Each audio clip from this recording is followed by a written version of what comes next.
তাদের বাড়ি ফিরিয়ে এনে এবং তারা যদি নিজেরাও চলে আসে, যারা আসতে পারবে, যারা আসতে চায়, তাদের পুনর্বাসনের জন্য আমরা একটা পরিকল্পনা গঠন করেছি।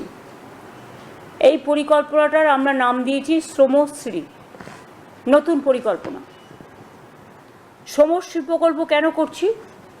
তার কারণ হচ্ছে এই প্রকল্পের মূল উদ্দেশ্য পরিযায়ী শ্রমিকদের বাংলায় ফিরিয়ে আনা এবং তাদের জীবিকার জন্য, নিজের পায়ে দাঁড়ানোর জন্য সাহায্য করা। যারা ফিরে আসবেন এককালীন ভ্রমণ সহায়তা সহ আমরা 5,000 টাকা দেব। পুনর্বাসন ভাতা মানে আমরা ফিরে আসার পর 12 মাস মানে 1 বছর নতুন কাজের ব্যবস্থা না হওয়া অবধি প্রতি মাসে তাদের 5,000 টাকা করে দেওয়া হবে। লেবার ডিপার্টমেন্ট হচ্ছে এটার ব্যাপারে নোডাল ডিপার্টমেন্ট।